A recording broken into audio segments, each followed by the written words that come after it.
আজি মাধৱদেৱৰ তিথি আৰু মই মাধৱদেৱৰ তিথিৰ উপলক্ষে মেখেলা চাদৰ পিন্ধিলোঁ আৰু মেখেলা চাদৰ গা পা ধুই আহি এতিয়া মেখেলা চাদৰ সাৰ পূজাখিনি কৰিম বাৰু। মই এতিয়া ফুল চুল আনি চাওক আমাৰ আগফালটো কিমান ধুনীয়া।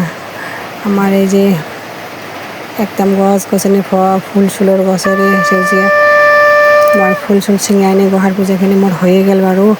আজি আমাৰ নামঘৰতো নাম আছে, নামঘৰটো আমাৰ সন্মুখতে হয় ঘৰৰ।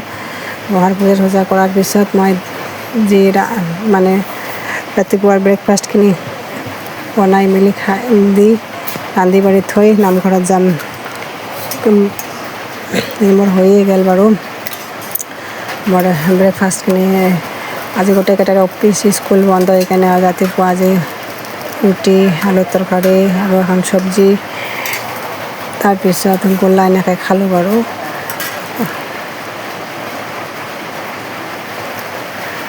মোৰ হৈয়ে গ'ল বাৰু। চাওক আপোনালোকে মোৰ ব্ৰেকফাষ্টখিনি, ৰাতিপুৱাৰ নাস্তাখিনি কেনেকুৱা লাগিছে আপোনালোকক।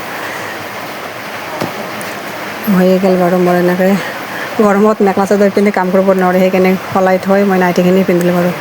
মোৰ এই যে ছোৱালীজনীয়ে কৈছে মা কিবা এটা খাওঁ লাগিছে, মোৰ গৰম পৰিছে। অনলাইন অৰ্ডাৰ কৰি আইচক্ৰীম আনিলাক দুজনৰ দুটা বাই ভনীৰে। আইচক্ৰীম চাইচক্ৰীম খাল বাৰু। মই ঘৰৰ কাম চাম শেষ হৈ গ'ল, ৰন্ধা বঢ়া ভাত চাত। এতিয়া মই নামঘৰত যাব ওলালোঁ বাৰু। আমাৰ এই আগফালতে নামঘৰটো হৈছে, আগফালটো কি ধুনীয়া। আমাৰ সেউজীয়া গছ গছনি, নামঘৰ পূৰা খোলা মেলা আৰু। এতিয়া আমি আহি পালোঁৱে নামঘৰটো, মানে আমাৰ সন্মুখতে ঘৰৰ মানে একদম আমাৰ ঘৰৰ কাষতে আৰু মানে নামঘৰটো। কি ভাল লাগে আমাৰ আগফালটো, মানে বহুত ভাল লাগে মোক। আহি পালোঁ, যা যোগাৰ কৰি আছে বাৰু গোটেইকেইটা আহি। নামখন হৈ গ'ল বাৰু। এতিয়া প্ৰসাদ খাই আমি চাহ পানী খাই আড্ডা মাৰি আছোঁ চাওক।